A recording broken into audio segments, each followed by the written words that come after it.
This is my WWE Draft 2009 preview. This is going to be pretty much what I want to see happen in the draft, in some prediction-wise, but more or less this is just what I want to see happen.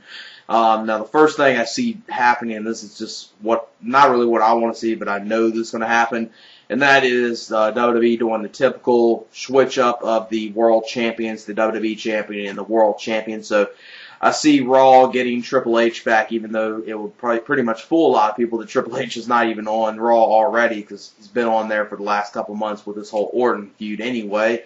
So see him going officially back to Raw. And then I see John Cena taking the World Heavyweight Championship over to SmackDown.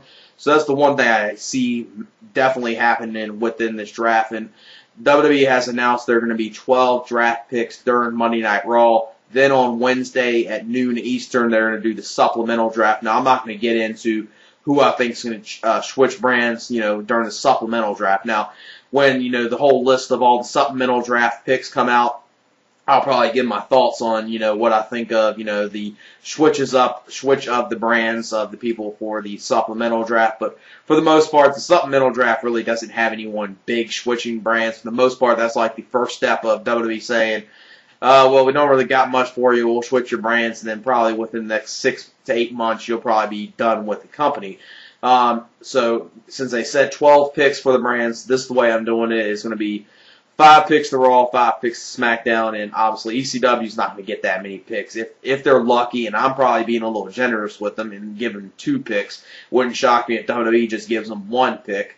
So the second pick I see going to Monday Night Raw, and this is what I kind of want to see happen anyway, and that is Undertaker going to Monday Night Raw. I think he's been on SmackDown for so long that he needs to switch up. He needs to go to Monday Night Raw, and him and Shawn Michaels continue their feud. Now, there have been rumors that Undertaker and Shawn Michaels might have a Hell in a Cell match at SummerSlam, which would be excellent to see, and it would be great to see more matches between them two, because they had a great match at WrestleMania 25, and I think it'll be great to see more matches from them. So that's another thing I kind of want to see happening.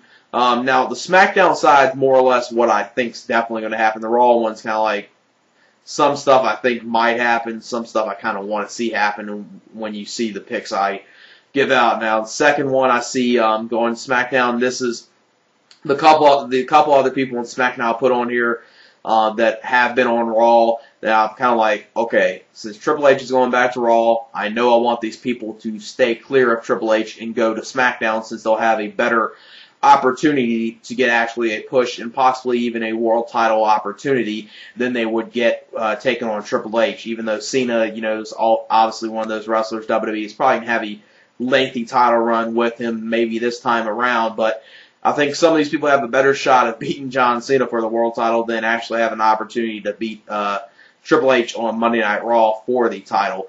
Next one, the second pick for SmackDown I see going is Chris Jericho. I think this would be a good fit for him. Him and John Cena, if they do the whole switch up of the titles, with Cena going to SmackDown, Triple H going to Raw. Cena and Chris Jericho, they've had excellent matches with each other. I think one match that a lot of people would want to see, and I think would be a big money match for WWE, and especially for a world title picture, would be Jeff Hardy versus John Cena. That would be one of those matches you want to save for one of your big pay-per-views.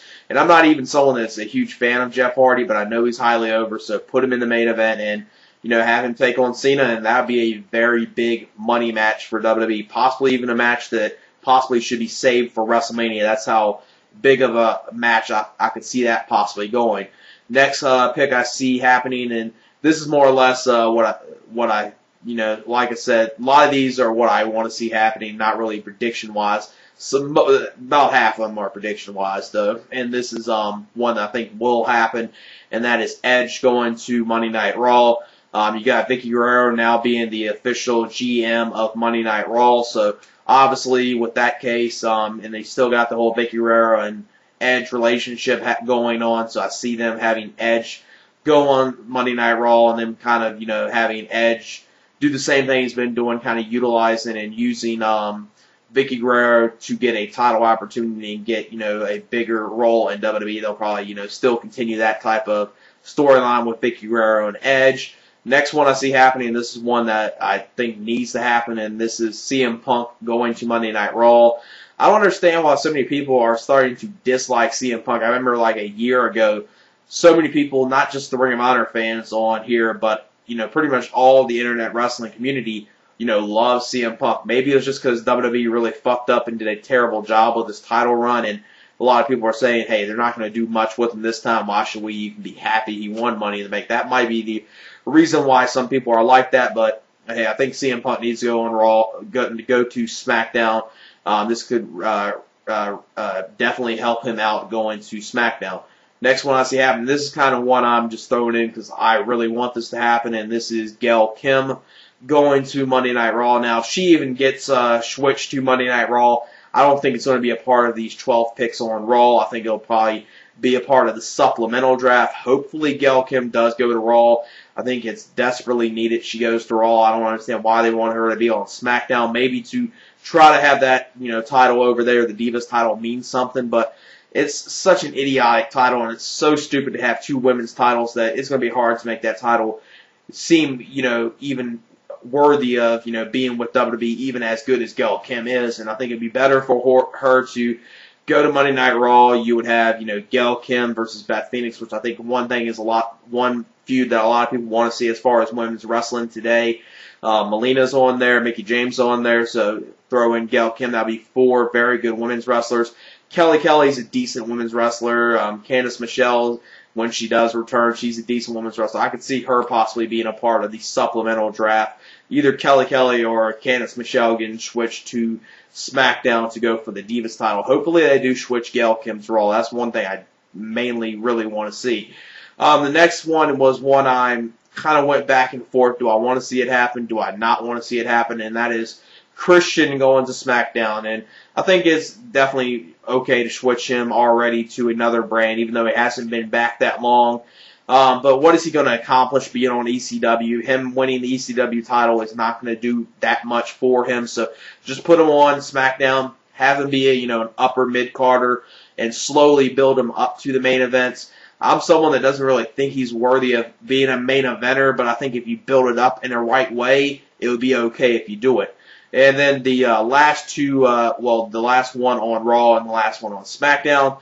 And this is one that I kind of want to see happening because I think it's definitely well overdue for him to be on Monday Night Raw, and that is MVP. Now, he's the U.S. champion now, so you got to think, obviously, you're not going to want to have the U.S. champion and the IC champion on the same show. And there have been rumors that Rey Mysterio might go back to SmackDown. So, see Rey Mysterio going back to SmackDown and switching up of the U.S. title on Raw and the IC champion on SmackDown. I think that would be okay to do. One thing I want to see with the supplemental draft, or maybe even with the 12 picks tonight on Monday Night Raw, is Evan Bourne going to whatever brand Rey Mysterio is on, because I think if you have a Rey Mysterio versus Evan Bourne feud, that could be really the #1 feud that really could help that IC title mean something again. Now, to ECW, which, like I said, I'm probably being generous, giving them 2 picks. WWE, it wouldn't shock me if they just give them 1.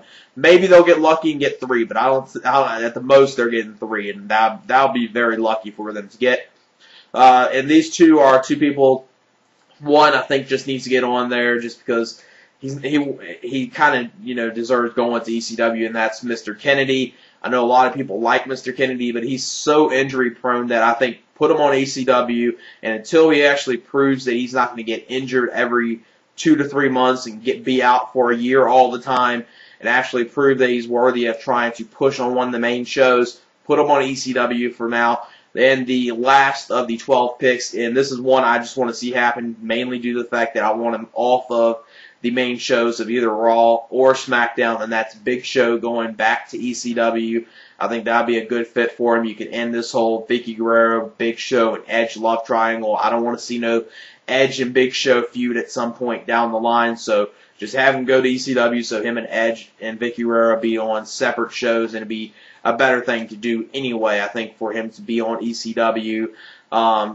It would just be one thing I want to see because I don't want him on one of the main shows. So just to run back through them, Raw, I see getting Triple H, Undertaker, Edge, Gail Kim, and MVP. SmackDown, John Cena, Chris Jericho, CM Punk, Christian, Rey Mysterio, ECW, Kennedy, and Big Show. Like I said, this is more or less my preview and what I hope to see happen on here, because the one thing WWE really needs to do tonight is make sure they don't hurt, SmackDown, or, make Raw too powerful, because that's the one thing you don't want to do, is make one show too powerful than the other. You kind of want to at least have them a little well balanced. I think, having someone, that's very marketable like John Cena going to SmackDown, and Rey Mysterio, he's very marketable with the kids. So those are two guys that are very marketable. Then you got, Chris Jericho going there. That'd be, a very good heel going to SmackDown, kind of switching up Edge's position, and Edge going to